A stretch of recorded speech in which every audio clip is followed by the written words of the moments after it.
Chapter 1. The Journey Home. Peace is not created, only uncovered.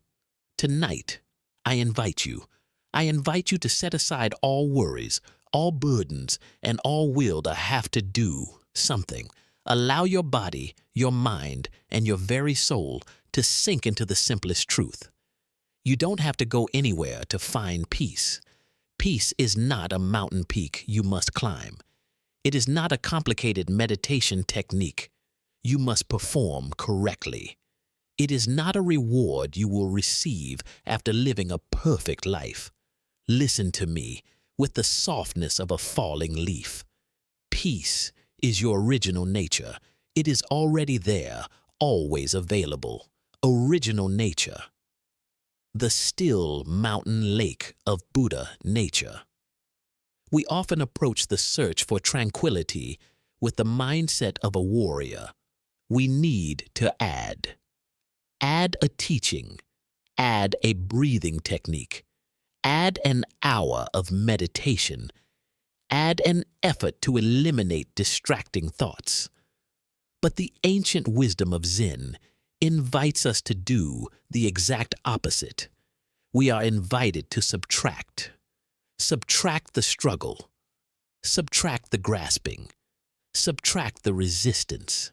Zen masters often teach, peace is not an achievement, but a realization. Imagine your mind is like a mountain lake. In its essence, the lake is always clear, deep, and perfectly still. It reflects the moon.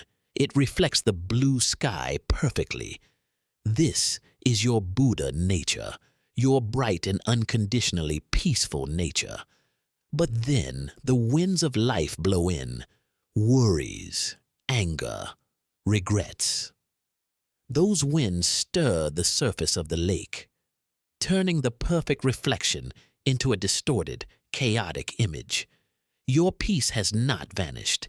It is merely obscured by the waves of the mind, clouded by the mud of grasping and resistance. When you grasp, trying to hold on to happy moments that are gone, trying to cling to people who have left, trying to attach to a notion of me and mine, the lake is violently stirred. When you resist, fighting present pain, denying emotions that are rising, battling uninvited thoughts, you are continually stirring the mud deep at the bottom with a stick. And here is the first climax, the moment when the truth can startle us awake, a sharp reminder. The frantic act of searching for peace is the biggest obstacle to peace itself. Are you hunting for it? Are you forcing yourself to relax? If so, stop right now. Take a deep, gentle breath and let go. Let go of the search, allowing the lake to settle on its own. The illusion of effort. In Zen philosophy, we speak of your original face, your fundamental countenance, what you were before you were born, and learn to think you were something else. That original face does not need effort to be peaceful. It is peace. Think about your body. When you are in deep sleep, does your heart need a strong will to beat? Do your lungs need a complicated technique to breathe? No. Everything operates completely naturally, completely effortlessly. That is Dharma, the natural law, in operation. When your mind finally comprehends this truth, a miracle happens naturally. The body automatically responds. You don't need to force anything. You just need to allow relaxation to become the natural response of deep understanding. The rest we seek tonight will come not through effort, but through the simple remembering of what you have always been. Like water finding its natural level, like stars naturally shining, your peace will emerge, not through forcing, but through allowing. The second arrow and the war against yourself. We have spent decades, sometimes an entire lifetime, in a culture that constantly demands we must do. must work hard, must become better, must achieve. Even when we seek liberation, we carry the burden of this must do, and this leads to the second climax, the mind's most subtle trap, the second suffering. The Buddha taught, there are two arrows that cause suffering. The first arrow, inevitable suffering, the actual pain of life, sickness, loss, change. This is impermanent and unavoidable. The second arrow, self-created suffering, the suffering caused by our reaction to the first arrow. It is the judgment, the regret, the self-criticism, the anger that things didn't go our way. This is the resistance we create ourselves. Peace is not the absence of the first arrow. Peace is the deep understanding that we don't need to shoot the second arrow at ourselves. Your mind might be saying, I can't be peaceful. I have too many things to worry about. I've made too many mistakes. That is the second arrow. That is the voice that is fighting against the very imperfection and impermanence of life. Zen calls the letting go of this struggle the Tao, the way. The way is not far away. It is right in your breath, moving in and out right now. Right in the act of completely accepting where you are, the feeling you have, and the thought that is passing, the meditation of remembering and vast space. If peace does not need to be created, then our meditation is not an exercise in creating peace, but an exercise in remembering peace. Let your attention gently rest on the carpet of the present moment. Feel the weight of your body supported. Listen to the sounds around you. Without judgment, sense the flow of air moving in and out. Without control, each breath is a reminder of impermanence, a lesson in perfect letting go. Inhale, receive.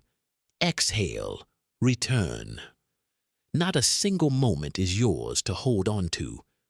Ask yourself, what is aware of these thoughts? You are not the thoughts passing by. You are not the emotions surging up. You are the vast space of awareness that contains them all. You are the wide, unaffected sky that holds the clouds. This is the third climax, the liberation of right view. When you realize you are the containing space, not the contained content, peace spontaneously arises from your being. You are the silent Zen master who simply needs to sit still and look. Natural rest. The journey of seeking is over. The journey home has begun. There is no longer a need to search, no longer a need to struggle. There is only the unconditional surrender to this moment. Let all effort dissolve like dew under the sunlight. Let your body sink deeper into rest, knowing that wisdom works best in stillness. Let your breathing slow and deepen naturally as your mind releases the day's concerns. The peace you have touched through these words is always available, always waiting for your return. That is your Buddha nature, a truth that never changes amidst a world of constant change. Don't worry about the chapters to come. Don't think about tomorrow. Just remain here, in the stillness of this moment, in the awareness of the peaceful home you have always carried with you. Allow your body to relax completely in absolute acceptance. Allow your mind to rest in the deep understanding that you are enough. You have arrived home. After realizing that peace is our original nature, it is time for us to look directly at what is obscuring that light. If Chapter 1 was a heartfelt invitation for you to return to your silent home, then this Chapter 2 is a journey to uncover the root cause of mental agitation. I invite you, please do not rush or worry. We will gently dismantle the mechanisms that have been exhausting you for so long. Allow your body to sink a little deeper into the support of the bed or chair you are sitting in. Feel the heaviness of your limbs, the warmth spreading, and the silence enveloping you. And now, listen. The source of all agitation does not lie in the external world, but in the way your mind interacts with it. Chapter 2. The Mind as a Stirred Lake. The root cause of mental agitation, the stirring, the nature of suffering, dukkha. In the teachings of the Buddha Shakyamuni, he taught that life is dukkha, a term often translated as suffering, but more accurately, it carries the meaning of dissatisfaction, continuous agitation, and imperfection.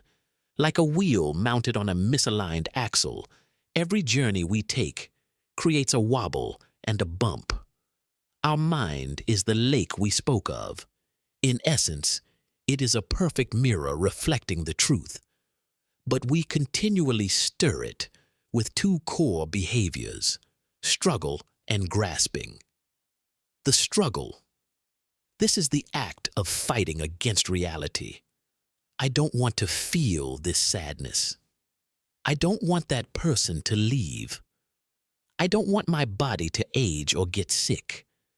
Every time you say no to what is, you are taking a stick, plunging it deep into the bottom of the lake, and stirring the mud forcefully. You are turning the first suffering, unavoidable impermanence, into the second suffering, self-created resistance. You battle the waves of emotion, but that very struggle creates bigger waves, leaving the lake of the mind completely murky, unable to see the bottom. The grasping. This is the act of trying to hold on to what is passing. I want this moment of happiness to last forever. I must acquire that fame/love, money. I must be a perfect person according to the idea I've set. Grasping is the refusal to accept impermanence. When you try to tightly grip flowing water, the water slips through your fingers, but your hands become stiff and tired. Grasping creates continuous tension in the body and mind, as if you are constantly pulling a string until it snaps. The climax, the trap of the blind fisherman. There is a Zen story about a blind fisherman living by a great river. He was obsessed with catching the biggest fish, the fish of enlightenment. Every day he used all his strength to cast his net far out and pull it in forcefully, hoping to capture something grand. He was exhausted, but the net was always empty or full of only trash. The more he strived, the more chaotic the river became with the noise and waves created by his own actions. A Zen master passed by, smiled, and asked, "My friend, why are you using all your strength to fight the river?" The blind fisherman lamented, "I must catch the fish. I must exert effort." The master replied, "The fish you seek is not something to be caught. It is something to be seen. The more you stir the water, the blinder you make yourself. The fish of enlightenment only appears when the water is still enough for it to swim naturally into your net." This is the truth we must confront. Most of our spiritual effort is a continuation of the habit of struggling. We are trying to use one kind of chaos to extinguish another kind of chaos. The wisdom of letting go, peace, or Bodhi mind is the default state of the lake when there is no wind. So how do we stop the stirring? The Buddha taught the Noble Eightfold Path, and here we focus on right mindfulness and right concentration. This is how we stop fighting and start listening. Practicing right mindfulness, awareness of the stirring. Instead of trying to push thoughts away, struggle, or cling to pleasant feelings, grasping, we simply acknowledge them with an attitude of compassion. When anger arises, you don't say, "I am angry." You say, An experience of anger is appearing. Anger is an impermanent phenomenon. I see it, and I allow it to be there. When fear engulfs you, you don't run away. You simply breathe in. I know there is fear. Breathe out. I smile at the fear. You become the observer sitting on the lakeshore. You see the wind blow, thoughts, emotions. You see the waves rise, but you don't jump into the storm. You merely observe with non-judgment. That is the most powerful act of letting go. The state of non-action, Wu Wei, natural cleansing. In Zen, there is a practice called shikantaza, just sitting. It is a complete surrender. The second climax, the great liberation. You don't have to do anything. You just need to sit still and allow. When you stop stirring the lake, without any complex technique, the water naturally settles. The mud particles, worries, anxieties that were stirred up will slowly sink to the bottom by themselves. The water doesn't have to try to become clear. It only needs to be allowed to remain still. The tranquility you seek is not a special state you must achieve. It is the default state when you stop interfering. The wheel of samsara and the door to nirvana, samsara, the cycle of rebirth and suffering, is not a distant place after death. Samsara is the continuous agitation of your mind. It is the endless cycle of struggle and grasping. Nirvana is not a heaven. Nirvana is the cessation of the stirring. It is when the mind recognizes the futility of holding on and resisting, and it automatically lets go. When the lake settles, you will see the moon reflected perfectly. That is clarity, illumination, unconditional peace. Tonight, as you prepare to sink into sleep, practice this gentle surrender. Let the leftover thoughts from the day drift past like clouds. Do not grasp them. Do not struggle against them. Let uncomfortable sensations in the body melt into the darkness. Do not tense up against them. Become the space of allowing. You are the sky, not the storm. Promise yourself now, in this quiet moment, I will stop stirring the lake of my mind. I will let everything settle naturally. In this surrender, the peace you have long sought will gently lift you, guiding you into the deepest sleep. Relaxation comes naturally because the mind no longer has any goal to strive for. You have arrived home. Let the water of peace flow naturally. After letting go of the search in Chapter 1 and ceasing the stirring of the mind's lake in Chapter 2, we step into the deepest, liberating truth. Your relaxation doesn't require any technique. It is a natural response of wisdom. Tonight, I invite you to feel the lightness, the silence enveloping your space. Let your mind enter a state of complete non-expectation. Nothing needs to be done. No state needs to be reached. Allow your body to simply come home. Chapter 3. The natural response. The body returning to its true nature, the liberation of understanding. Buddhist teachings affirm, enlightenment is not an extraordinary experience, but the cessation of all misunderstanding. The greatest misunderstanding we carry is the belief that we need to control our life, control our body, and control our mind to be safe and happy. This belief keeps our body in a state of alert, constantly tightening muscles, holding the breath tight, and never allowing itself to rest completely. When your mind, through the wisdom of Zen, finally sees the futility of that control, when you realize that everything is impermanent and cannot be grasped, a wonderful thing happens. The mind lets go, and the body follows. This is not an act of will. It is a natural response. If you stop clenching a rope, does your hand need to try to relax? No. If you drop a stone, does it need to try to fall? No. Your body, like all phenomena, has a natural tendency toward balance and rest.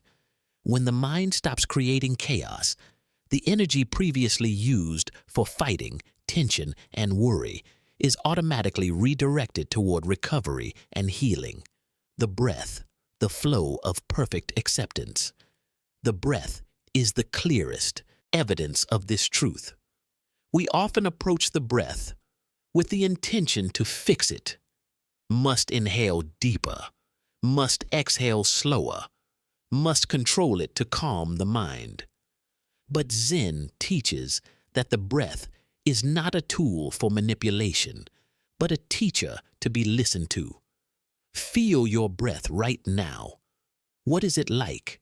Shallow, deep, fast, slow, no judgment. Simply acknowledge. And here is the first climax. Completely abandon all efforts to control the breath. Let the breath inhale on its own, exhale on its own. Let it be free, like a bird flying away. When you surrender that control, you are practicing the Dharma of non-self anatta. You are telling your body, I trust the wisdom of the universe, the wisdom that operates this breath, not my small will. The miracle that occurs is, your breath will automatically slow down and deepen. The out-breath will become longer. This is not something you do, but something that happens as your nervous system shifts from the fight or flight mode to the rest and digest mode. This is the natural tranquility of all things. The Zen master and the teapot. In a small village at the foot of the mountain, there lived a Zen master renowned for never trying to be calm. His actions were always completely natural. A new student, amazed by his composure, asked, Master, how do you maintain such absolute peace in every moment? What secret techniques have you practiced? The master did not answer with words. He simply invited the student to drink tea. He poured water into the pot. As he poured, he was completely focused on the pouring. Then he lifted the teapot. As he lifted, he only knew he was lifting. When finished drinking, he set the pot down. As he set it down, he only knew he was setting it down. The student impatiently asked again. The master calmly replied, When I pour, I pour. When I lift, I lift. When I set it down, I set it down. There is no effort to become enlightened inserted between those actions. And the master looked directly into the student's eyes, speaking the words that brought the student realization. You see, when your mind is no longer divided by the will to have to be something else, then every action of yours becomes the natural response of truth. Peace is not something we have, but something we do completely naturally. You don't need to try to relax. You just need to stop trying to be tense. The final climax, absolute trust in your true nature.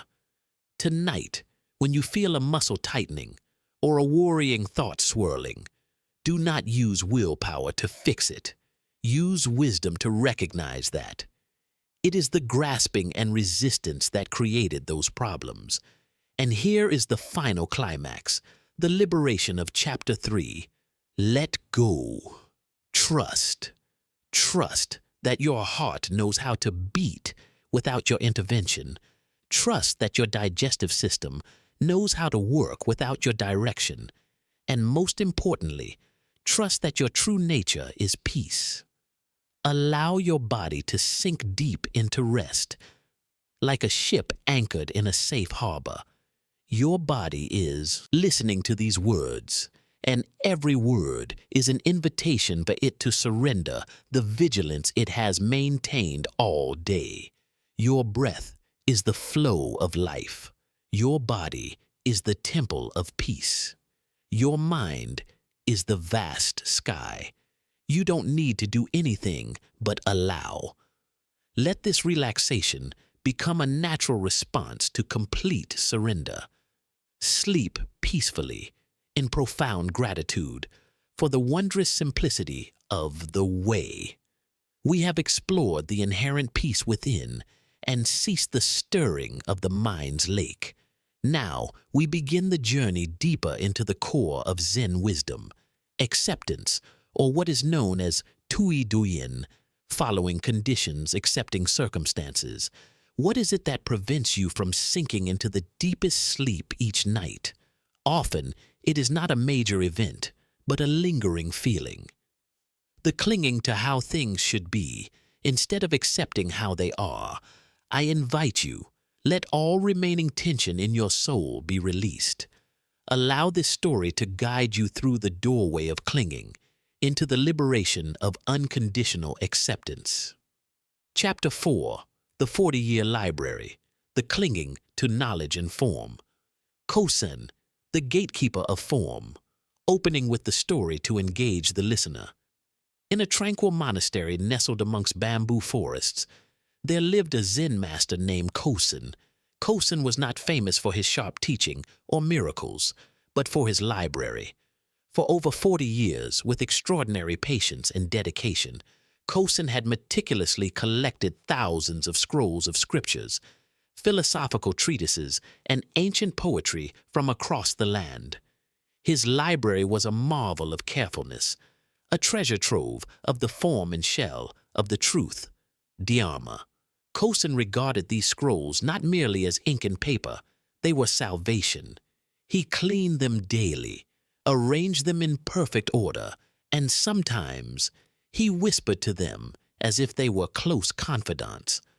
Our clinging to knowledge, to titles, to social status is no different from Kosen's clinging to his library.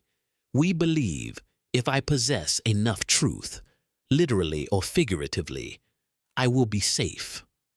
But in Zen, we are taught the finger is not the moon. The finger is only a tool to point. But if you cling to the finger, you will forever miss the eternal light of the moon, the tension of possession. The clinging to the form of truth did not bring peace. On the contrary, it created a relentless tension in his soul. The fear of loss. Kosen lived in perpetual fear.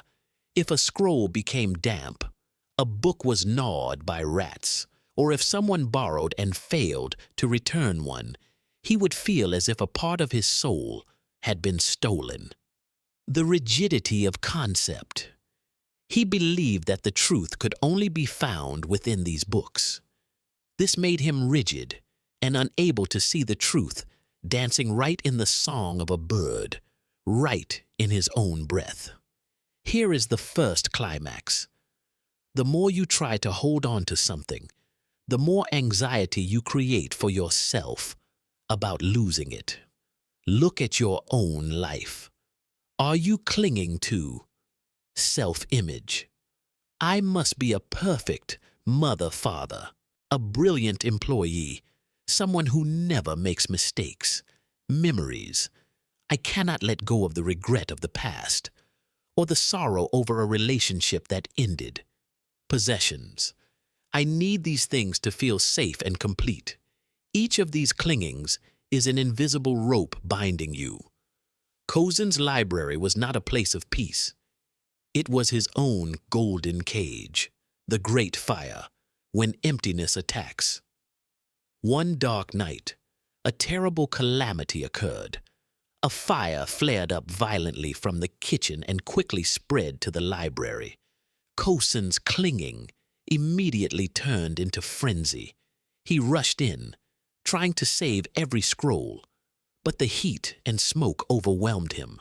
That night, the work of 40 years was reduced to ashes. The villagers and disciples were shocked, grieving this immense loss. They feared Kosen would go mad or completely collapse from sorrow. But when they found Kosen, he was sitting alone amidst the still smoldering ruins, his face perfectly calm. He did not cry. He did not lament. He only looked up at the night sky, where the stars were twinkling, as if a colossal burden had just been lifted. Here is the second climax, the moment wisdom blazed forth. He was not suffering from the loss. Why? Because in that moment, Kosen realized the ultimate truth. Fire cannot burn the truth. The fire had incinerated the paper books, but it could not burn the wisdom, prajna, accumulated in his heart. The fire had eliminated the forms, but it could not touch the essence. The liberation, true love, cannot be burned. Kosen attained enlightenment right at the moment of his life's greatest loss. The true value of an object lies not in its physical form, but in the understanding it brings. He realized that books are tools, not the goal. When he clung to the books, he forgot their purpose, to point the way. True love cannot be lost. The love he held for the Dharma had been transformed from fear and possession into unconditional compassion and acceptance. Like Kosen, we need to allow the fire of impermanence to incinerate our clingings. Let your idea of perfection be burned. Let the necessity to control everything be burned. Let the fear of losing your possessions, relationships, or youth be burned. When all these external forms are stripped away, you will find the one thing that cannot be burned, your inherent peace and your true nature. That precious thing is not something you have, but something you are. Tonight, let the clinging to what is past, to what you fear will come, melt into ashes. Breathe in Kosen's liberation and breathe out the relief of complete letting go. You don't need to carry the burden of the library or any other burden. Rest. After the fire of impermanence incinerated the precious library of Zen Master Kosen, we witnessed the liberation from clinging to knowledge and form. The previous chapter taught us that the truth is not on paper, and the most precious thing cannot be burned. Tonight, I invite you. Breathe in Kosen's composure amidst the ashes and breathe out any remaining forms of grasping in your soul. Let your body sink one more notch into rest as we delve into one of the most fundamental teachings of Zen. Humanity's greatest clinging is not to possessions, but to the self and the notion of separation. Chapter 5. The Finger and the Moon. Distinguishing between form and truth. The still truth. Amidst the ashes, the morning after the fire, the disciples and villagers gathered at the monastery, their hearts heavy. They brought shrouds, intending to help Kosen bury the remains. But Kosen, sitting calmly by the ashes, smiled and said, "This loss is the greatest gift. Last night, I saw the truth." A young disciple named Shinji, who had spent many years copying scriptures, couldn't contain his distress. He asked, "Master, why do you call this a gift? Over 40 years of wisdom have been destroyed. How can we become enlightened without those teachings?" Kosen looked at Shinji with eyes full of compassion. He picked up a piece of charcoal remaining from a burned scroll, drew a circle on the ground, and pointed to it. He said, "My son, you have been looking at the finger for too long." The historical misunderstanding. Clinging to the finger, the metaphor of the finger and the moon, is the foundation of the entire Zen philosophy. The finger is the form, scriptures, rituals, words, Buddha statues, teachers, or any external form of practice. The moon is the truth or the mind, Buddha nature, enlightenment. The first climax is the most dangerous misunderstanding for spiritual seekers, idolizing the means over the end. You spend your life reading scriptures, but never practice compassion in this moment. You diligently meditate, but are arrogant about your achievements. You cling to the teachings of the Zen master, but forget to look directly at your own original face. Kosen taught that if you fixate on the finger, you will forever miss the moon. The finger is the guidance, not the destination. When the library burned, the finger vanished, forcing Kosen to look directly at the sky. Kosen's enlightenment was not about creating new wisdom, but the realization that wisdom had always been there, utterly untouched by any material loss. The liberation of impermanence. The ultimate lesson, the fire that consumed Kosen's library, was the event of impermanence. It is the clearest proof of the truth. Everything that is created must dissolve. Zen Master Kosen demonstrated that if you live by what you have, you will suffer when you lose them. If you live by what you are, you will never lose your peace. Peace is not something you possess. It is your natural state when you cease clinging to temporary forms. Reflect in this moment. Are you clinging to any fingers in your life? The money finger. I am safe if I have enough money. The relationship finger. I am happy if that person loves me. The memory finger. I am the mistakes or successes of the past. All these things are fingers. They are temporary means. If you cling to them, anxiety will always lurk, because deep down you know the finger will age, will break, and will disappear. The second climax, Zen's most powerful invitation. Look through the forms. Right now you can feel your breath. This breath is the truth. It is alive. It is always changing. It cannot be grasped, and it can never be burned. It is the operation of the Dharma, the way, right within your body, reconnecting with the formless self. Kosen's library is a reminder that we don't need complexity to find the truth. The truth is written on our soul, not on parchment. Tonight, as you drift into sleep, let Kosen's story guide you. Imagine the fire incinerating everything you are worried about losing. Let it burn away your to-do list. Burn away past regrets. Burn away the fear of tomorrow. When all those things are nothing but ashes, what remains? What is still aware of that loss? That very awareness, the mind that is empty, formless, and eternal, that is the moon. You don't need to carry the burden of knowledge, titles, or any other form of clinging. Peace does not need to be memorized. It only needs to be experienced. Rest in this profound understanding. You are the moon, not the finger. Your tranquility cannot be stolen, cannot be burned, and cannot be lost. Allow your body to relax completely.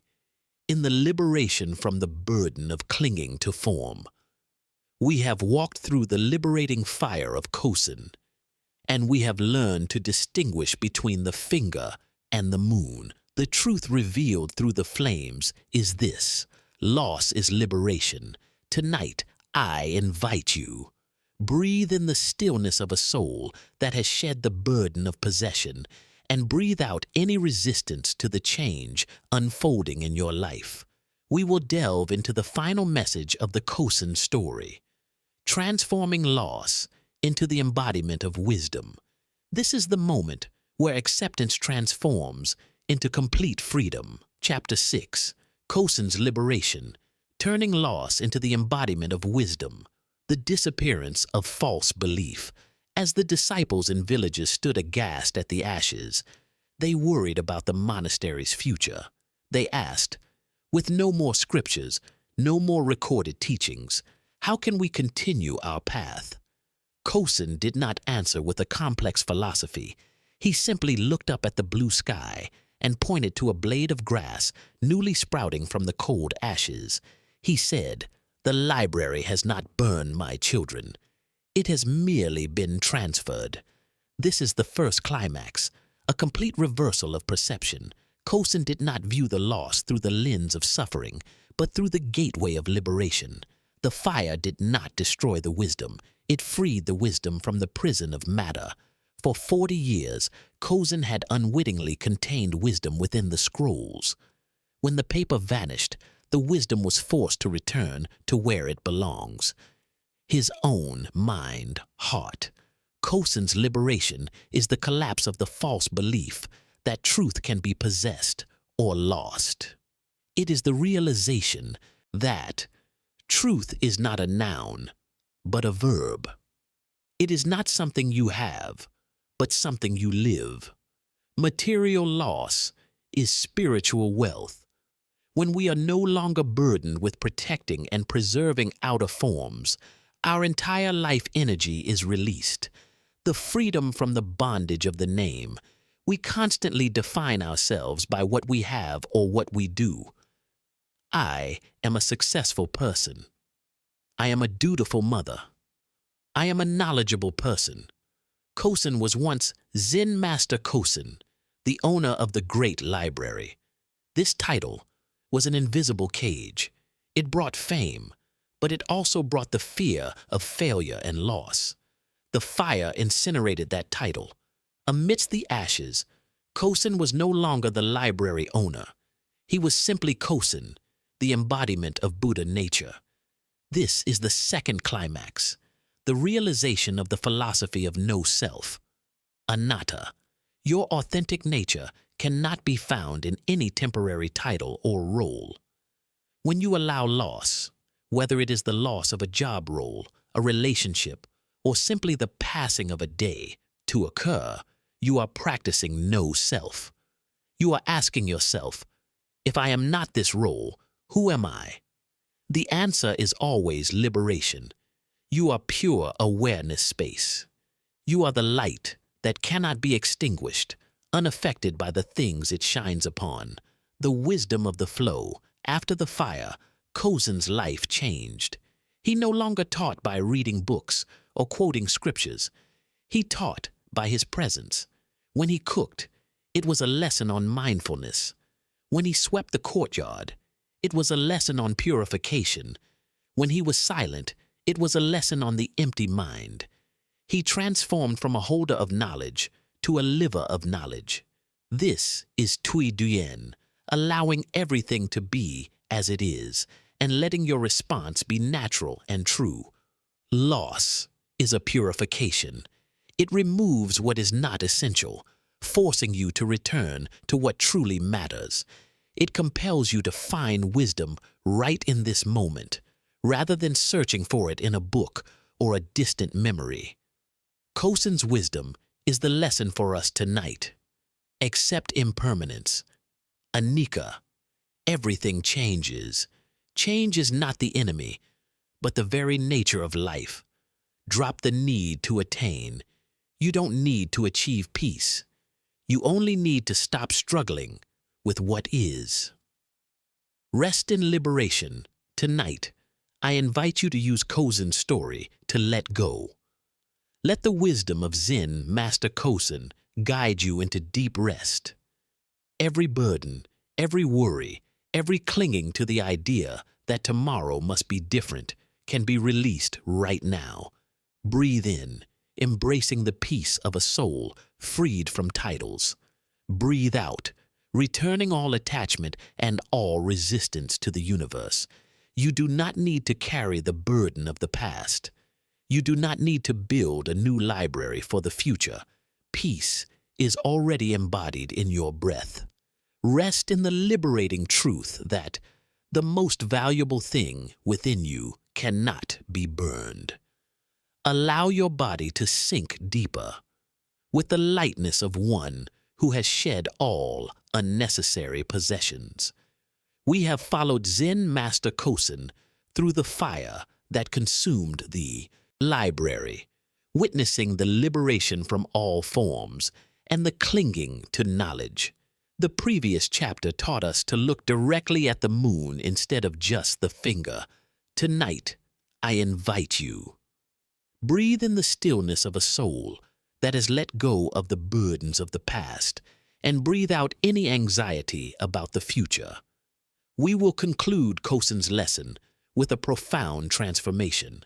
Loss is purification, and letting go creates an empty space for new wisdom to blossom. Allow your body to sink a little deeper. Feel the relief of no longer needing to hold on to anything. Chapter 7. Kosen's Liberation, Embracing the Change of the Future. The action of non-action. After the fire, the disciple Shinji, who had asked about the loss of the scriptures, remained confused. He thought, "The master said the wisdom was transferred, but what will he do now? Will he rebuild the library? Will he rewrite the lost scrolls?" Shinji asked Kosen about the monastery's future plans, expecting a grand project, a great action to restore what was lost. Kosen simply smiled, sat down, and began to sweep the ashes slowly, meticulously. He swept, not with a look of grief over the loss, but with absolute reverence and mindfulness, as if he were sweeping the final dust from a masterpiece. This is the first climax. The greatness of Zen lies in simple, effortless action. Kosen taught Wu Wei non-action. Wu Wei does not mean doing nothing. Wu Wei is action that is born from wisdom and true nature, not from anxiety or the ego's compulsion. As Kosen swept, he was not trying to fix the past.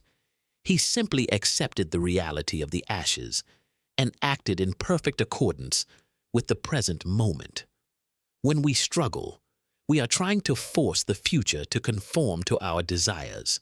By the simple act of sweeping, Kosen taught Shinji that the best future is not built by clinging to what has been lost, but by completely accepting what is, the richness of the empty space.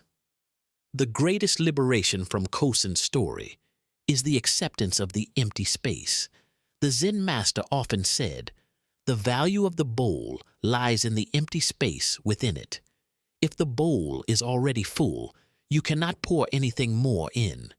Before the fire, Kosen's mind was full of scrolls, full of clinging to knowledge, and full of worry. The library had filled every empty space. The fire created an immeasurably precious empty space. This is the second climax, the liberating realization. The loss of an old form is the opening up of a new possibility. Empty space is not lack. It is infinite potential. It is the stillness necessary to hear the deeper voices of wisdom. The empty mind, Tum Kong, that Kosen found amidst the ashes was the acceptance that he did not know what would come next, and that was perfectly fine. Are you afraid of the empty spaces in your life? The empty space after a relationship ends. The empty space after a job disappears. The empty space of silence when you don't know what to say. Learn to cherish that empty space. It is not an end. It is the starting point for all new creativity. If you fill that space with anxiety or clinging, you deny yourself the opportunity for something completely new to blossom. Freedom from regret and anxiety, Kosen's liberation was the cessation of the two greatest enemies of peace. Regret, clinging to the past of the burned scrolls. Anxiety, trying to control the future of rebuilding the library. Kosen chose to remain right in the present. With the simple act of sweeping, when you fully accept the reality of what is, be it ashes, sorrow, or uncertainty, you pull the plug on both regret and anxiety. Peace comes when you know that everything that has happened was perfect for your evolution, and everything that will happen is beyond the control of the small ego. Rest in Tui Juin, flow. Tonight, I invite you, bring Kozen's wisdom into your rest. Let the weariness of the day melt away. Let all your clinging to what you did, what you said, and what you lost burn down to ashes. Allow a vast, safe, empty space to open in your soul. This is where you don't have to try. This is where you are allowed not to know and not to do anything. Breathe in the peace of the empty space. Breathe out the anxiety about having to fill that space. Peace lies in this absolute acceptance. You are enough. The present moment is enough. And this emptiness is full.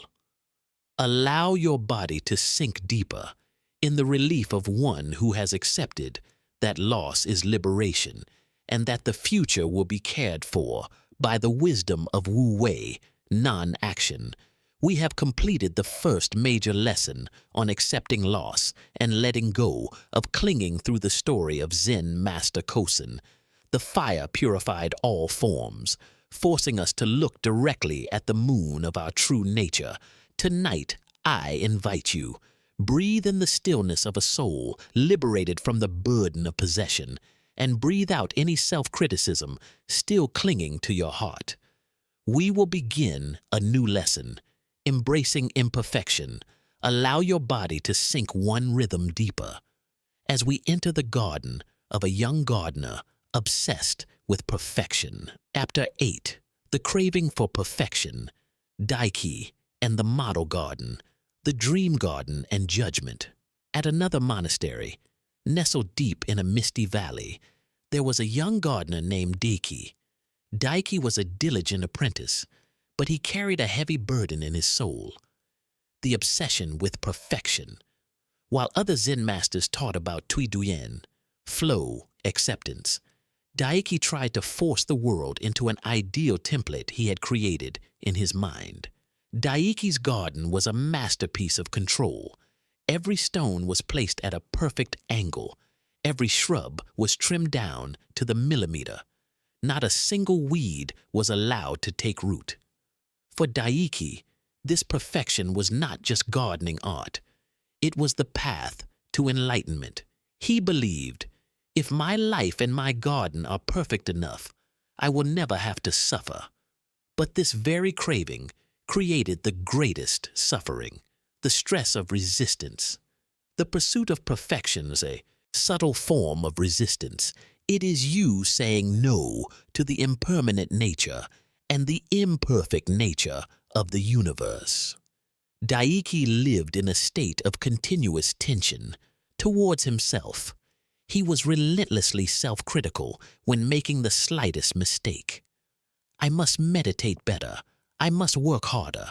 I am not good enough. Towards the world, he saw every imperfection in the garden as a personal failure. Every fallen leaf, every stain, every weather change was a threat to his mental safety. This is the first climax. The perfection you hunt does not bring peace. It creates the fear of failure. In Zen philosophy, we talk about the discriminating mind. This mind doesn't just see things. It immediately labels good, bad, beautiful, ugly, perfect, flawed. Peace only comes when you let go of this discriminating mind and enter the equanimous mind, where everything is simply what is. The endless loop of not good enough. Daiki's obsession is a reflection of modern suffering, trying to fix yourself to become worthy. You believe you are not good enough. You believe you must fix yourself. You strive to fix, but because perfection is an unattainable goal, you find yourself failing. And the loop continues. I am not good enough again. This loop, fueled by harsh self-criticism, is part of the samsaric cycle. It is the self-created agitation we carry into sleep. preventing us from finding deep rest. Zen master Sosen, Daiki's teacher, often taught, "Your mind is a dusty mirror.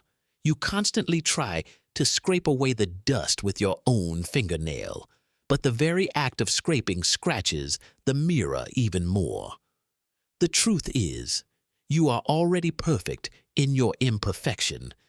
Your garden doesn't need to be a magazine photo. It needs to be an authentic expression of life. Rest in self-acceptance.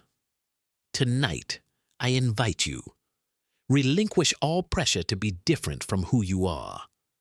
Let the story of Daiki's obsession become an invitation to shed the burden of self-criticism. Every mistake you've made is not a failure. It is a unique stroke on the canvas of your life. Every imperfection in your body, mind, and life is raw material for enlightenment. Breathe in this deep acceptance.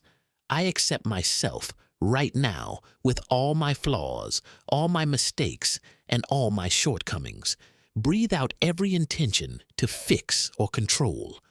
Allow your body to sink deeper in the relief of one who has accepted that you are good enough, and no further conditions are needed for rest. Peace is not the absence of flaws. It is the presence of acceptance. After witnessing the suffering caused by the obsession with perfection in the Gardener Daiki, we are ready to embrace one of the most beautiful teachings of Zen Buddhism. Beauty lies right within imperfection. Tonight, I invite you. Breathe in the stillness of a soul that has shed the burden of self-criticism, and breathe out any resistance to what is different in your life. We will approach a tree, a living being that has endured the storm and proudly bears its scars. Chapter 9. The lesson of the twisted pine, the beauty of adaptation and resilience. The judge difference. Daiki continued to garden intention. Everything in his garden was straight, perfect, except for one thing, the twisted pine tree. This pine grew near a cliff face, having contended with fierce sea winds for centuries. It wasn't tall and straight like the other model pines. Its trunk was coiled, its branches gnarled, and some were broken. Every time he passed it, Daiki frowned. To him, the twisted pine was a blemish, a failure of nature. He saw nothing but ugliness and deviation from his ideal. He wanted to cut it down. Master Sosen, Daiki's teacher, recognized the judgment harming his student's soul. Sosen invited Daiki to meditate beneath the pine's canopy one afternoon. This is the first climax. Judgment is the act of denying the inherent beauty of all things. Are you doing the same to yourself?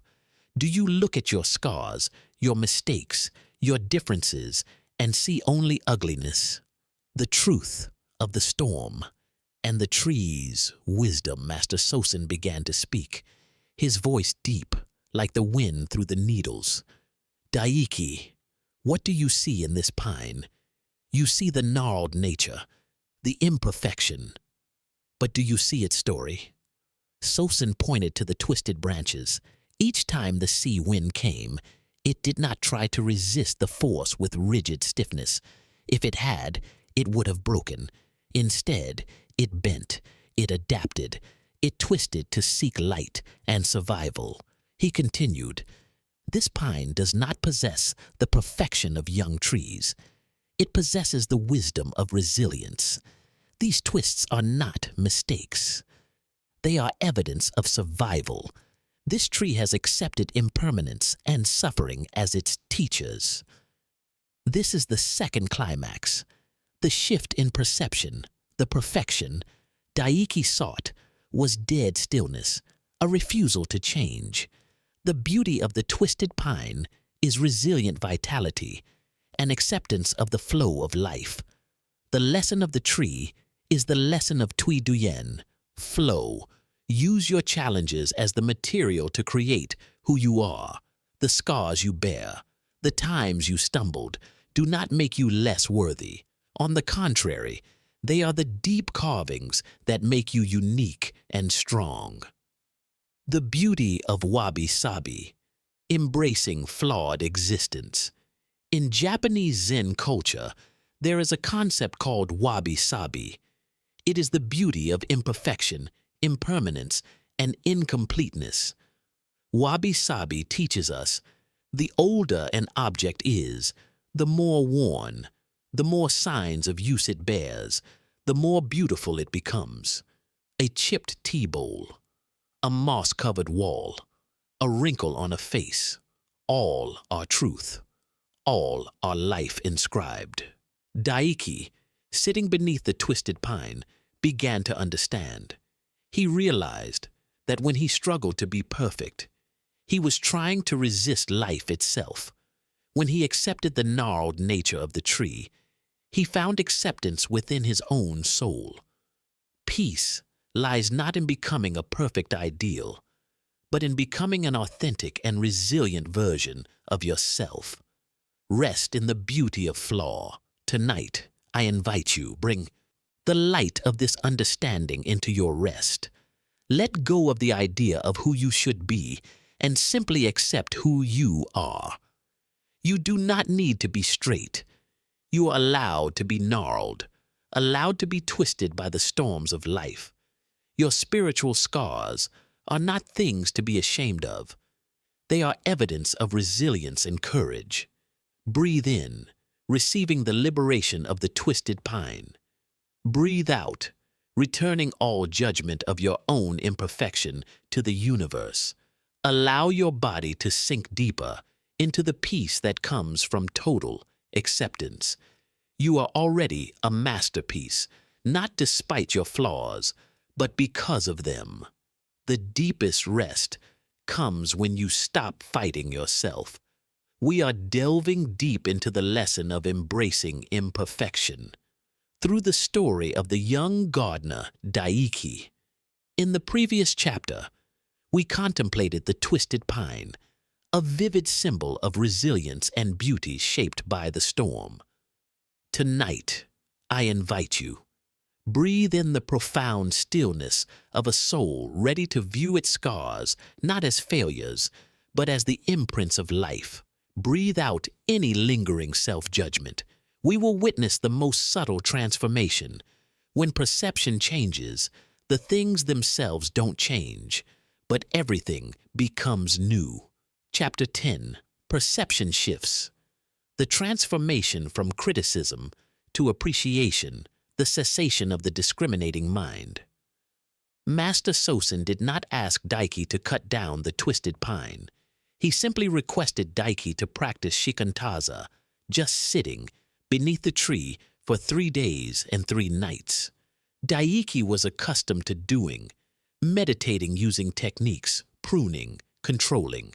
Now, he had to simply sit and simply be. On the first day, Daiki's mind was filled with judgment and complaints. This tree is ugly. It ruins the garden. It is a symbol of failure. He still viewed the pine through the lens of ideal perfection. But as the second night arrived, and he was exhausted from the internal struggle, something happened. That exhaustion was the first climax, the moment surrender began. Daiki stopped trying to change his mind. He stopped trying to resist the tree's presence. He simply allowed everything to be as it is. This is the foundational truth of Zen. When the struggle ceases, new perception begins to blossom. The letting go of the discriminating mind created a space for the equanimous mind to emerge. The seeing of wisdom as Daiki's mind became still, he began to see the pine in a completely different way. He had stopped judging and started contemplating. He looked at the cracks in the trunk, and instead of seeing damage, he saw the honorable scars of a battle for survival. He looked at the twisted branches, and instead of seeing distortion, he saw the art of adaptation, a dance of life. He realized that the very strong sea winds he considered to be destructive were what created the tree's unique and peerless form. Master Sosen said, "The truth does not change, but the way you look at that truth changes your entire universe. This is also true for how you perceive yourself. When you look through the discriminating mind, you see mistakes, flaws, and not good enoughness. When you look through wisdom, prajna, you see mistakes as teachers, flaws as uniqueness, and not good enoughness as a myth you created. The transformation was not that the pine tree changed, but that the meaning of the pine tree for Daiki changed. He shifted from criticism to appreciation. The kintsugi principle, honoring the scars. In Japanese art, there is a technique called kintsugi. When a ceramic bowl breaks, the artisan doesn't discard it, but uses liquid gold to mend the fragments. The purpose of kintsugi is not to hide the cracks, but to honor them. The repaired bowl is not just restored, it becomes more beautiful and more valuable precisely because the cracks are highlighted with gold. Daiki, sitting beneath the twisted pine, found the kintsugi for his soul. He realized that his past hurts, his failures do not need to be hidden. They are the gold-dusted lines on his life. He does not need to be a perfect mirror. He needs to be a kintsugi masterpiece. Unique, strong, and beautiful because of the stories inscribed upon him. Appreciation for the tree's imperfection allowed Daiki to accept and appreciate his own imperfection. Peace is not the absence of scars, but the absence of judgment about those scars. Rest in the new vision.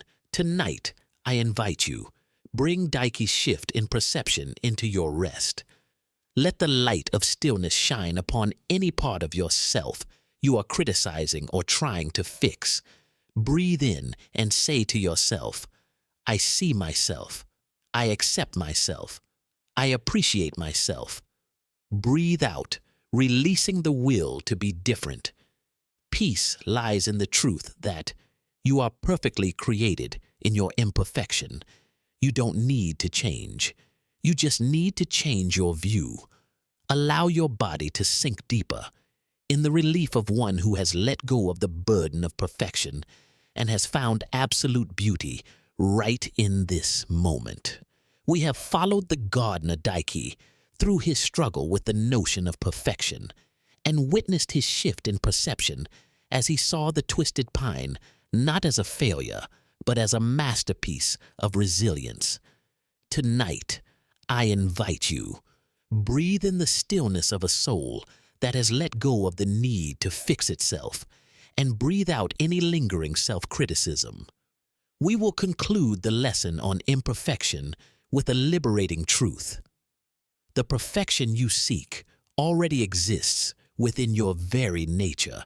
Allow your body to sink deeper as we realize that life needs no force to be beautiful. Chapter 11. Natural Perfection, Ceasing to Struggle to Find Your Essence. The truth of the natural boulder. After 3 days and 3 nights of sitting beneath the twisted pine, Daiki returned to Master Sosen, but he carried no questions. His face now held not the tension of the perfectionist, but the stillness of one who has found his original face. Sosen led Daiki to a large stone boulder resting at the edge of the forest. It had no symmetrical shape, no pruning. It was rough, jagged, covered in moss and the marks of time. Sosen asked, "Tell me, Daiki, do you want to trim this rock? Do you want to make it round and perfect like a stone in your model garden?" Daiki smiled, a genuine and serene smile. He replied, "Master, if I did that, I would destroy its natural perfection. Its perfection is not in the shape I desire, but in its authenticity. This rock is a masterpiece of presence. This is the first climax. The act of seeking perfection is an act of resistance against the wisdom of the universe. The universe does not create 2 identical flowers, nor two identical mountains. Its perfection lies in its difference, its impermanence, and its naturalness. The gardener's awakening. Daiki had awakened to a simple yet liberating truth. Suffering does not come from imperfection. It comes from the incessant struggle against imperfection. In Zen, we learn to let go of control and let go of comparison. Control. Daiki once tried to force every plant to conform to his will. This is the attempt to control your life. When you stop trying to control your imperfection, you allow life to naturally unfold. Comparison. Daiki once compared the twisted pine to other straight trees. When we compare ourselves to others or to an idealized image of ourselves, we are self-generating suffering. You are a natural masterpiece. There is no need for the force of will to become worthy. Your worthiness is your primal essence, just like your natural breath. The concept of tathata, suchness. In Buddhism, there is a concept called tathata. It describes the unchangeable nature of reality. Everything is just as it is, perfectly so. Your anger is suchness. Your fatigue is suchness. Your imperfection is suchness. Tathata does not judge, does not try to change. It is simply the absolute acceptance of everything unfolding in the present moment. When Daiki accepted the gnarled nature of the pine as its tathata, he found peace. Peace is not about having a perfect garden, but about living with the acceptance of tathata, the perfection of things being exactly what they are. This is the second climax, the ultimate liberation. Your perfection is not a destination. It is a starting point. Rest in absolute freedom. Tonight, I invite you. Bring the freedom of tathata into your rest. Breathe in and say to yourself, I am suchness. I am perfect in my imperfection. Breathe out, releasing every intention to fix. Allow your body to sink deeply into the bed, feeling the complete support, knowing that no conditions are set for your rest. Your imperfection is the raw material for your awakening. Your struggle is the source of your fatigue. Cease the struggle. Embrace suchness. You have moved through the struggle and found liberation. Let this lightness carry you into the deepest sleep. We have completed the lesson on embracing imperfection through the story of the gardener Daiki. Now, our soul is liberated from the burden of self-criticism. Tonight, I invite you. Breathe in the stillness of a soul that has accepted itself as a natural masterpiece, and breathe out any clinging that still exists in your heart. We will begin a new lesson, letting go of ownership. Allow your body to sink one rhythm deeper into rest as we enter the story of a marvelous stone and the delicate difference between love and fear. Chapter 12. The Marvelous Stone, the Start of Joy and Clinging. Joy arises from impermanence. In a small village by the river lived a simple man named Jiro. Jiro lived a modest life, content with what he had. But one day, while strolling along the riverbank, he saw something unusually glittering. Amidst thousands of ordinary pebbles, Jiro found a small, brilliantly colored stone, radiating a mystical light under the sun. It was unbelievably perfect. He picked it up. The stone was a masterpiece of nature, and as Jiro looked at it, a pure, absolute joy welled up in his heart. He felt like the luckiest man on earth. He didn't have to do anything. Joy came on its own, simply by the act of appreciating beauty. This is the truth of all joy. It comes from appreciating the present moment, appreciating what is unfolding. But right at this moment, the seed of suffering was sown. subtly and insidiously, the transformation of love into fear. From pure joy, Jiro's mind created a dangerous transformation, from appreciation to ownership. He no longer thought, "It is wonderful to behold this beauty." He began to think, "I must own this beauty. It is mine." And as soon as this notion of mine appeared, the joy was poisoned.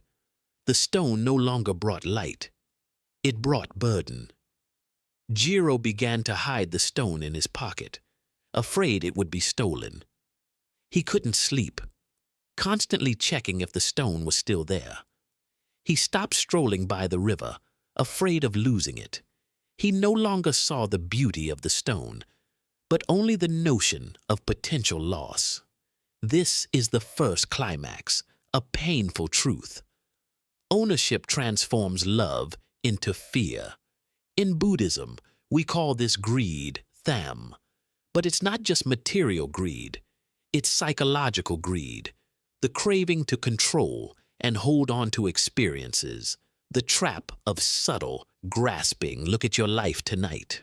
What are you holding on to? You are holding on to an idea of financial security, and the fear of recession is draining your energy. You are holding on to an ideal image of a relationship, and the slightest difference makes you anxious. You are holding on to the memory of a past happy moment, and the regret that it's gone prevents you from enjoying the present. Clinging to these things doesn't protect you, it imprisons you. Jiro Stone was material, but his burden was psychological. Zen masters often teach, there is only one place where you can keep a precious thing without ever fearing its loss: in unconditional acceptance. When you accept the impermanence of everything, you no longer need to grasp. Rest in spiritual freedom. Tonight, I invite you, bring the story of Jiro's marvelous stone into your rest. Allow your body to sink deeply into rest, recognizing any place within you that feels tense or grasping. It might be a clenched muscle in your shoulder or a stream of anxious thoughts running through your head. Breathe in, acknowledging the anxiety and the clinging. Breathe out and say to that tension, "You don't have to carry this burden anymore. I allow you to let go." Remember, your true joy lies not in owning something, but in your ability to appreciate what is unfolding. This capacity for appreciation is an eternal gift that can never be lost. You are liberated from the stress of protecting temporary things. Rest in the freedom and lightness of a soul unburdened by ownership. We are delving deep into the lesson of letting go of ownership through the story of the man, Jiro, and the marvelous precious stone. In the previous chapter, we witnessed how ownership transformed pure joy into continuous burden and fear. Tonight, I invite you, breathe in the stillness of a soul that has recognized the futility of holding on to temporary things, and breathe out any anxiety about loss. We will witness Jiro's defining moment, liberating loss. This is the liberating truth, where letting go becomes the final act of finding peace. Chapter 13. Liberating Loss. The stone tumbles down the cliff, and the relief. The climax of the psychological burden, Jiro's obsession with the precious stone worsened. He no longer dared to leave his home, constantly checking the small box he used to hide it. He had turned joy into his own prison. One day, Jiro decided he could not live like this anymore. He had to hide the stone in a place that was completely secure. He climbed a steep cliff by the sea, where he thought no one could ever find it. But as he was attempting to bury it in a crevice, the inevitable happened. The precious stone, which had created so much worry and tension, slipped from his grasp. It fell, bounced a few times on the jagged rocks, and then sank deep into the blue ocean, vanishing forever from sight. Jiro was stunned. All the years of worry, all the tension, all the sleepless nights had ended in a single moment of impermanence. This is the first climax. Prolonged suffering is not caused by the loss itself, but by the resistance and clinging that precede the loss. The unexpected serenity. People might expect Jiro to cry out, to fall into despair. The precious stone was all he had thought about for years. But the opposite happened. Jiro, standing on the cliff, looking out at the sea, felt an entirely unexpected and powerful emotion. Relief. The burden was gone. The binding rope had been cut. Before, he was the custodian of a possession. Now, he was a free man, standing on the cliff, looking out at the vast ocean. In that moment, Jiro realized a core Zen truth. True happiness cannot be lost because it cannot be possessed. Zen masters often teach, anything you can lose is not peace. Peace is that which cannot be grasped and therefore cannot be stolen. Jiro realized that the initial pure joy he felt upon finding the stone did not come from the stone itself, but from his own soul's capacity to appreciate beauty. That capacity for appreciation did not tumble down the cliff. It remained eternal and intact. The concept of non-possession. Buddhist teaching holds that the path to nirvana is through the practice of non-possession. Non-possession is not merely about having no material things, but about having no mental clinging to those things. Jiro found freedom through loss. He was no longer afraid. His fear was a direct reaction to his clinging to the stone. When the clinging vanished, the fear also dissolved. He rediscovered the present. When he was no longer obsessed with protecting the past, the stone, or worrying about the future losing it, he could be fully present on the cliff, feeling the wind, hearing the waves. This is the second climax, the great liberation. Loss takes nothing away. It only takes away the illusion of ownership. Are you burdened by any precious stones in your life? It could be a rigid political view, an unchanging self-belief, or an expectation of someone. Let those stones tumble away. Let go and feel the immediate lightness. This lightness is not indifference. It is the serenity of the liberated spirit. Rest in absolute freedom tonight. I invite you. Bring Jiro's freedom into your rest. Allow your body to sink deeply, like a stone that has found its final resting place at the bottom of the sea. Every hold, every clench in your body and mind can be released. Breathe in, receiving the relief of letting go. Breathe out and return to the flow of life, everything you have tried to hold on to. Remember, your capacity to appreciate beauty is your real precious stone. It remains with you, unstealable, unlosable. You have been liberated from anxiety. Sleep well in the absolute freedom of a soul that has nothing left to own, and therefore nothing left to lose. We are deep in the profound lesson of letting go of ownership through the story of Jiro and the marvelous precious stone. In the previous chapter, we witnessed the absolute liberation when the stone tumbled into the sea, proof that the loss of clinging is ultimate relief. Tonight, I invite you. Breathe in the stillness of a soul released from the burden of possession and breathe out any clenching that still exists in your mind.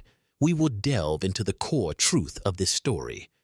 Ownership transforms love into fear. This is the lesson on how to love the world and yourself completely, yet remain unbound. Chapter 14. Ownership turns love into fear, holding everything lightly, distinguishing pure love from attachment. When Jiro first saw the precious stone, his emotion was pure appreciation. That was love. Love is openness, an acceptance of the object's beauty without demanding a return or a hold. But as soon as he thought, "It is mine," that love transformed into attachment, iluyen, or grasping. Attachment is not love. It is the fear of loss in disguise. Love wants the object to be free. Attachment wants the object to be controlled and possessed. Clinging to the stone turned it into a burden, a source of constant anxiety. Jiro no longer enjoyed its beauty. He was merely protecting an illusory notion. This is the first climax. We suffer not because we love, but because we try to turn love into an unlosable possession. Look at your relationships. Are you loving the other person, accepting them as they are, or are you owning them, forcing them to act according to your script? When you feel anxiety in a relationship, it is often a sign of attachment, not true love. Allowing the flow. Zen masters often teach, the mind wants to stop the flow of life. Life, like the river, is always changing, always flowing. Pure love is you standing on the riverbank and admiring the beauty of the flow, knowing it will never stand still. Clinging is you jumping into the middle of the river, trying to use your hands to hold back every drop of water, and the result is exhaustion and disappointment. When you let go of the need to possess, you discover the wisdom of unconditional presence. You don't need to own the moon to enjoy its light. You don't need to own the breath to be alive. You just need to allow them to be there, to be themselves, and let their existence be enough. Happiness lies in the capacity for appreciation. When Jiro's stone sank into the sea, the only thing he truly lost was his anxiety. The stone taught him a truth. Happiness lies in the capacity for appreciation, which cannot be lost. If you appreciate the flavor of a meal, you don't need to own all the ingredients. If you appreciate a loved one's smile, you don't need to own all their time and attention. Your capacity for appreciation is the true, eternal, precious stone. It lies deep within your soul. It cannot be stolen by thieves, burned by fire, or sunk by water. This is the second climax. Letting go is not indifference. It is absolute trust in impermanence and the freedom to love without conditions. Rest in non-possessive love. Tonight, I invite you. Bring the freedom of non-possessive love into your rest. Let your body sink deeper. Recognize any part of you that is clenching onto a memory, an expectation, or a fear. That is when you are trying to own something impermanent. Breathe in and say to that holding, I allow you to be free. Breathe out and feel the lightness as you release control. Sleep peacefully in the truth that your peace does not depend on holding on to anything. You are loved and safe even when you possess nothing. Love lightly. We have moved through the lesson on love and attachment, witnessing how clinging, ownership, transform pure joy into fear and burden. Tonight, I invite you. Breathe in the stillness of a soul, ready to love without needing to possess, and breathe out any anxiety about separation. We will transition to one of the most powerful teachings of Zen Buddhism, compassion, long to be. We often think of compassion as an action toward others, but this chapter will explore that true compassion begins with extending the embrace of acceptance to our own suffering. Allow your body to sink deeper as we enter the story of a Zen master who must confront prolonged physical pain. Chapter 15, True Compassion, Accepting Pain as a Friend. Zen Master Chico and the enemy within the body. At an ancient monastery, there was a Zen master named Chico. Chico was not famous for his sudden enlightenment, but for his extraordinary patience with a prolonged chronic illness. Chico's pain was not fierce, but it was persistent, like a string constantly being stretched tight. It was always present, an uninvited enemy in his body. For years, Chico fought this pain. He meditated, he used herbal remedies, he prayed, all with an iron will. I must eliminate this pain to find peace. But each time he tried to resist and struggle with the pain seemed to grow stronger. This resistance was the second arrow we spoke of, the suffering caused by our own reaction. This is the first climax, the painful realization, the act of trying to eliminate psychological or physical pain is the continuous action of fueling that very pain. Are you doing the same with your anxiety, stress, or insomnia? The more you try to get rid of them, the more tightly you are bound. The transformation of compassionate mindfulness. One night while walking meditation, Chico was exhausted from the long struggle. He could no longer bear the tension of having to win against the pain. In that exhaustion, he surrendered. He no longer said, "I must escape this pain."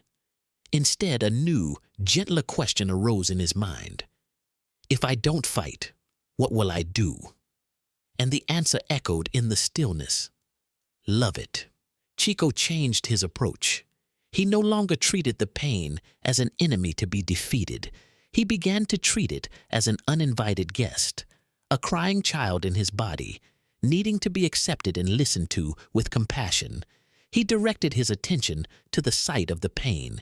He did not judge, did not label, did not try to diminish it. He simply and gently said, "I see you. I know you are here. I allow you to be as you are." This is the second climax, the subtle liberation. Acceptance and compassion are the most powerful chemical agents for melting resistance.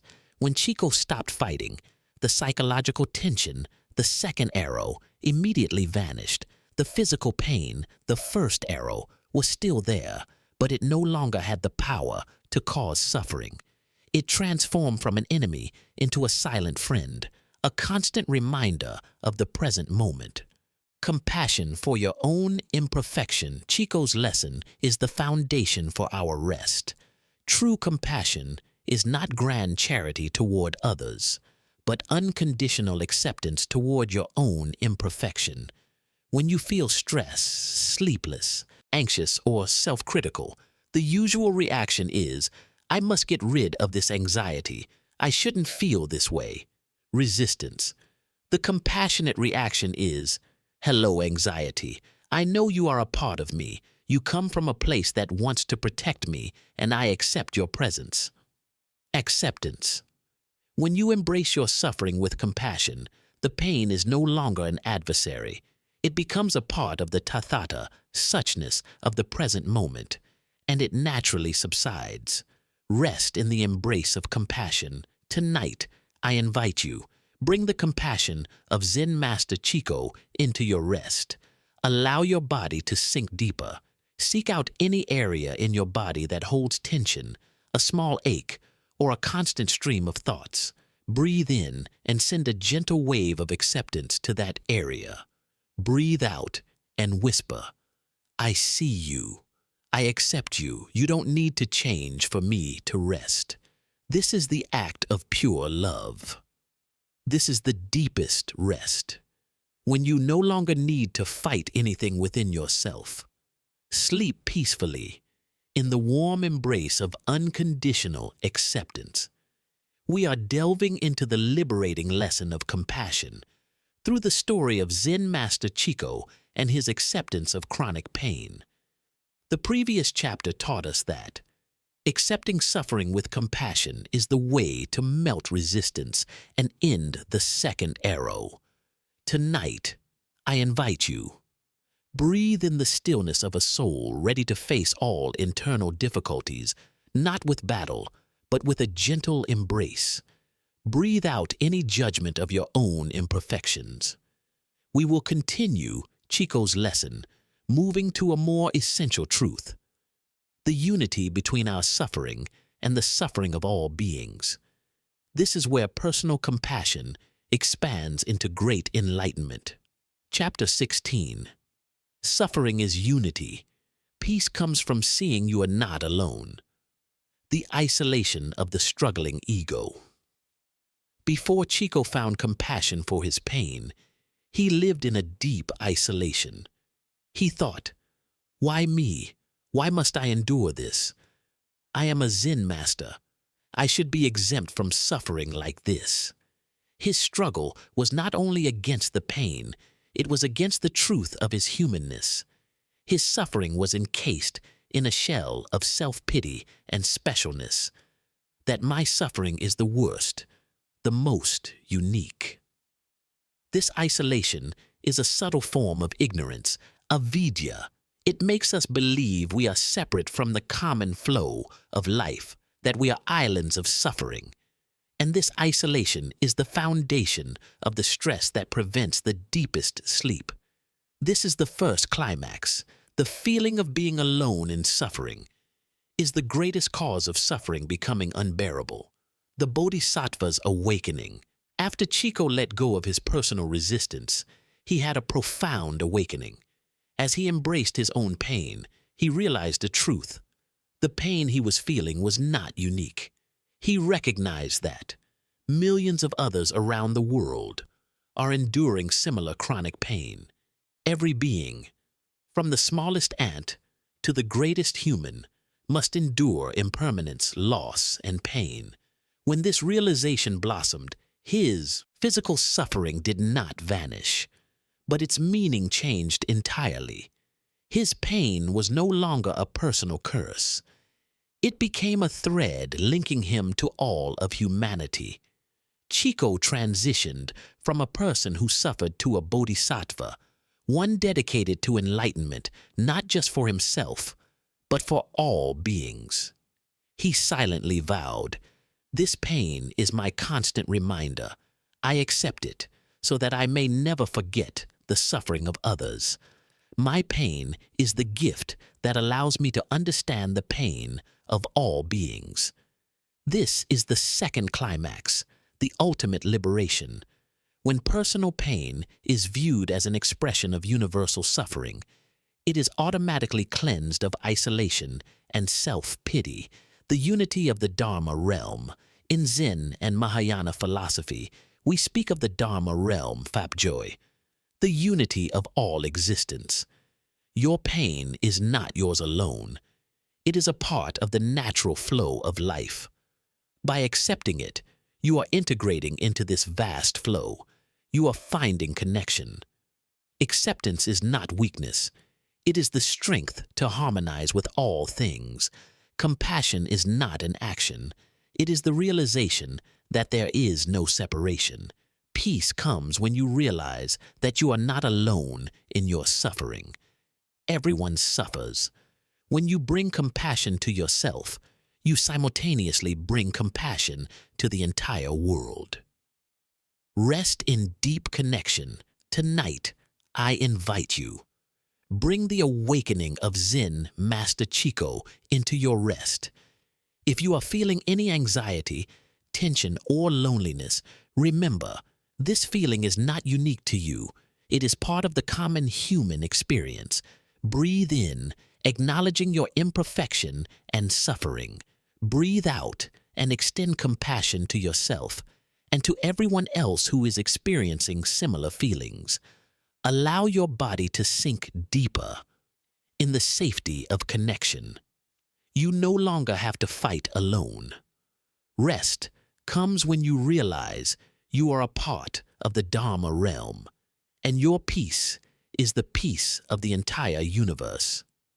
We are delving into the liberating lesson of compassion through the awakening of Zen Master Chico.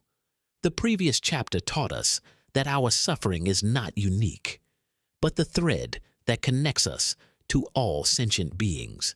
Tonight, I invite you, breathe in the stillness of a soul that has opened its embrace to all suffering, and breathe out any separation between self and other.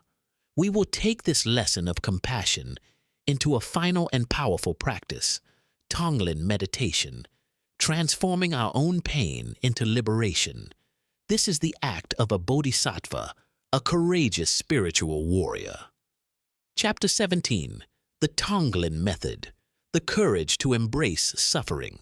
The great act of the breath. Zen Master Chico, upon realizing the unity of suffering, no longer merely endured his pain. He transformed it into a tool of enlightenment through an ancient practice called Tonglen, which means giving and taking. While typical meditation methods seek to find peace by moving away from suffering, Tonglen demands a brave act, actively embracing suffering. Chico's practice was as follows. When breathing in, he imagined inhaling all the suffering, anxiety, and tension, not just his own, but of all beings enduring similar pain. Narrowness, fear, resistance. He visualized this as a dark, heavy smoke. When breathing out, he imagined exhaling liberation, peace, healing, and compassion, not just for himself, but for the entire world. He visualized this as a pure, white light. This is the first climax. The act of inhaling suffering is the act of destroying the selfishness of the ego. When you breathe in pain, you acknowledge, I am not special. I accept this suffering as a part of life. The end of resistance. Tonglen is the complete reversal of human instinct. Our instinct is to push away what is unpleasant, danger, and hold on to what is pleasant, safety. When Chico breathed in his pain, he brought an absolute end to resistance. He no longer feared the pain. He no longer considered it something bad. He transformed the pain from an obstacle into a gateway to connection and limitless compassion. Are you being woken up by anxiety? Do you feel stressed? Practice Tonglen with those emotions. Inhale the tension. Imagine inhaling the tension of everyone lying awake. Exhale relaxation. Imagine you are breathing out deep peace to them. By shifting the focus from I must heal to I accept this to bring healing to all beings, you immediately transcend the limitations of the small self. Personal suffering loses its power when it is placed within the context of universal suffering, the absolute power of compassion. Zen Master Chico taught, compassion is not a gentle emotion. It is a brave action, a powerful energy. It is the accepting the condition. Suffering is real, the truth of suffering. Accepting the responsibility. I can do something about it, not by fighting, but by internal transformation. Tonglen, or Tutha, is the way you use the breath, the great bridge between mind and body, to connect you to the entire Dharma realm. When you breathe in isolation and breathe out connection, you are merging into the flow of life. This is the second climax. When you stop fighting your own pain, that pain becomes the greatest source of energy for healing others. The peace you find is not only yours, it is shared peace. Rest in the breath of compassion. Tonight, I invite you. Bring the courage and compassion of Tonglen into your rest. Allow your body to sink deeper. Feel the safety as you release the burden of isolation. Inhale all the remaining tension in your soul, knowing you are embracing the world's tension. Exhale lightness and acceptance for yourself and for all beings. Sleep peacefully in the truth that, by accepting your own pain, you have become a savior. You have found peace right in the middle of the storm. We are at the end of the profound lesson on compassion, where the acceptance of personal pain expanded into unity with the suffering of all beings. The previous chapter invited you to practice Tonglen, transforming the breath into a courageous act of transmutation. Tonight, I invite you. Breathe in the stillness of a soul ready to face everything as it is, and breathe out any fear still clinging to your heart. We will step into one of the most powerful teachings to end the struggle, the death of struggle. Allow your body to sink deeper as we realize that true peace is not a goal to be attained, but a complete surrender. Chapter 18. Ceasing the struggle, the art of complete surrender, the truth of misguided effort, all the lessons we have traversed, stopping the stirring of the mind's lake, releasing clinging, embracing imperfection, and opening to compassion, lead to one single realization. Peace is not the result of effort, but the cessation of misguided effort. In a small Zen community, there was a young disciple named Kenji who was obsessed with perfect meditation. Kenji exerted himself fully to achieve the empty mind. He sat for hours, trying to banish every thought, trying to force his mind into silence. The more he struggled, the more tense and disappointed he became. The more he wanted his mind to be quiet, the noisier it became. Kenji's struggle is a reflection of our struggle every night. We try to make ourselves sleep. We try to make ourselves relax. We try to make ourselves peaceful. This is the first climax. The act of trying to attain peace is precisely what creates unpeacefulness. When you are trying, you are creating a pushing and a pulling force, leading to internal tension. The master's surrender. Kenji's master saw his relentless tension. The master smiled and said, "Kenji, you are trying to extinguish a fire with itself. Your mind is not the enemy. Recall the lake. Do you need to use force to make the water settle?" The master continued, "Your mind only needs to be allowed to return to its natural state. You don't need to do anything.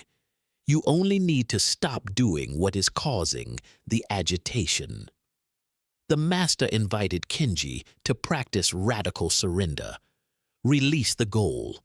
Stop trying to achieve any state while meditating or sleeping. Release the judgment. Allow every thought, emotion, and bodily sensation to unfold. As Kenji practiced this, a marvel occurred. When he stopped fighting his thoughts, the thoughts still came, but they no longer had the power to disturb him. They became clouds passing across the sky, and he was simply the observer. This is the second climax, the great liberation. Peace is your natural state when you unplug from the struggle. The difference between struggle and right effort. In Buddhism, we do not abandon all effort. We learn to distinguish between struggle, effort fueled by clinging, upadana, and the will to control. I must force myself to sleep, the mind of aversion, right effort, effort fueled by awareness and compassion. I will create space and acceptance for rest to arrive naturally. To find rest, we do not need struggle. We only need the right effort to recognize when the struggle arises, release that struggle with compassion, rest in surrender. Tonight, I invite you, bring Kenji's complete surrender into your rest. Allow your body to sink deeper. If there is any discomfort, a worried thought, a small ache, a difficulty sleeping, do not fight it. Breathe in and acknowledge there is struggle happening. Breathe out and whisper, "I surrender. I stop fighting. I allow everything to be as it is." When you cease the struggle, you will feel an immediate lightness. This lightness is the peace you have been seeking. Sleep peacefully in the truth that there is nothing you need to do to rest. Just stop doing what is preventing you. We are moving towards the final teachings. the culmination of all the lessons. Enlightenment. The previous chapter invited you to cease all struggle, recognizing that peace is the natural state when you let go of striving. Tonight, I invite you, breathe in the stillness of a soul liberated from the burden of struggle and possession. Breathe out any separation between you and peace. We will step into the final secret of Zen Buddhism, your original face. This is the truth that you do not need to go anywhere, seek anything, or become anyone other than who you already are. Chapter 19, Your Original Face, the beauty of self-recognition, the forest sanctuary, and the ancient question. In a small temple hidden deep in the forest, lived a Zen master who had dedicated his life to contemplating the original face, your fundamental nature before your parents gave birth to you. A young student, after years of practice without finding liberation, came to the master, his face etched with disappointment.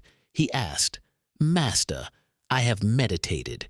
I have read the scriptures. I have done all I must do. What must I seek to see my original face?" The master did not answer immediately. He simply led the student deep into the forest, to a small pond where the water was completely still. He said, "Look into the water. What do you see?" The student looked down, seeing the perfect reflection of himself, the sky, and the surrounding forest. The master smiled. "That is what you see now. But when a slight breeze passes, rippling the surface, what will you see?" The student replied, "I will see a distorted, agitated, unclear image." This is the first climax. The original face, peace, enlightenment, is not something to seek.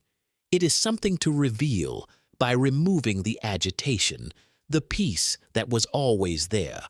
The core teaching of the original face is, you do not need to create peace. You only need to stop creating chaos, the still pond. That is your original face, the mind empty of judgment, unaffected by temporary thoughts or emotions. The breeze, grasping and struggling, that is your will to control and possess. The very effort to see more clearly while the wind is blowing is what agitates the water further. When you let go of all will to be someone else, to possess something else, or to fix something, your mind automatically settles back into its primal state, just as the pond naturally regains its stillness when the wind stops. Enlightenment is not an extraordinary experience outside of you. It is the realization you are already whole and complete in the imperfection of this moment. The liberation of simplicity. The master said to the student, "You do not need to read one more scroll. You do not need to sit one more hour of meditation. You only need to remember that you are not the breeze. You are the pond." The liberation of the original face is absolute simplicity, no separation. You are not separate from the peace you seek, no goal. There is nowhere to go, nothing to achieve. This is the second climax, the ultimate release. When you stop struggling to be enlightened, you are enlightened. It is like you don't need to try to be human when you already are. Tonight, as you lie down, practice the surrender of remembering. Your breath is the stillness of the pond. Your thoughts are the light breezes. Do not try to stop the wind. Just return to the pond, where peace cannot be disturbed. Rest in your original face. Tonight, I invite you. Let go of the entire burden of seeking. Allow your body to sink deeper in the truth that peace is nowhere else but right within you. Breathe in and acknowledge, I am the still pond. breathe out, and smile at the breezes passing by. You no longer need to strive. Sleep peacefully in the realization that your original face is absolute peace. We have reached the end of the journey, where all searching culminates in complete surrender and the realization of one's original face. The previous chapter affirmed, peace is not something to be attained, but something revealed by stopping the agitation. Tonight, I invite you. This is the conclusion, the blessing, and the return to the simplest truth. You have come home. Breathe in the deepest stillness. Breathe out the very last burden.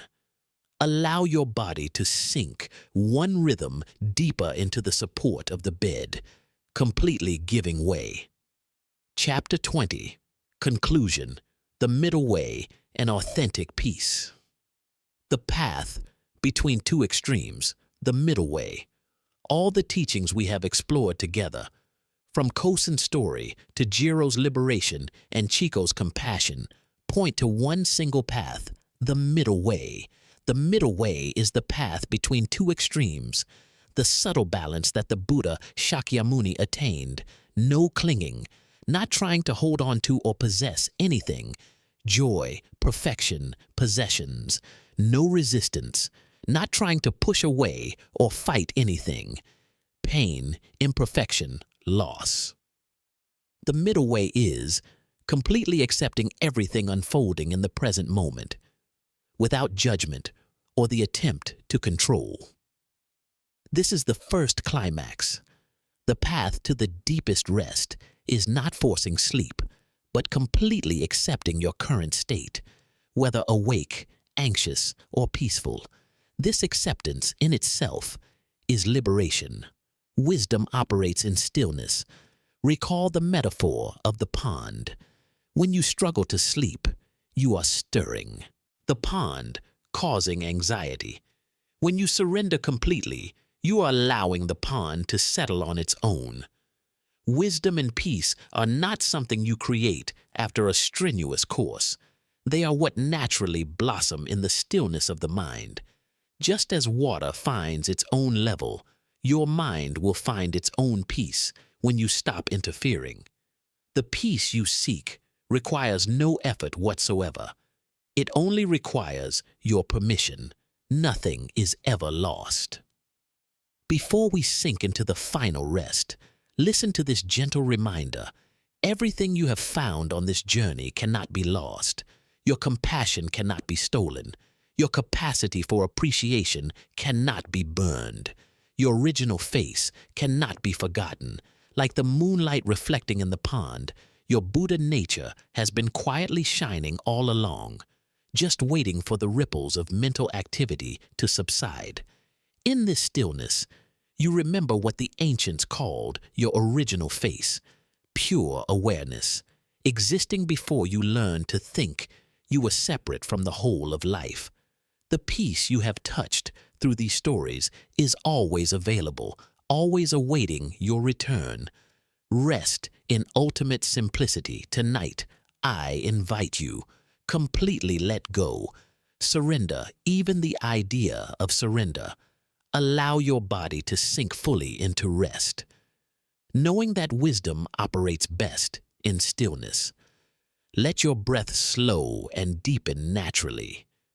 As your mind releases the preoccupations of the day, there is nothing to do. Just be. You have come home. The ultimate refuge is your own peaceful nature. Thank you for journeying on this gentle passage. May you rest deeply in the temple of your own peaceful nature. May you wake up tomorrow with the gentle remembrance of the profound simplicity that lives at your center. Peace.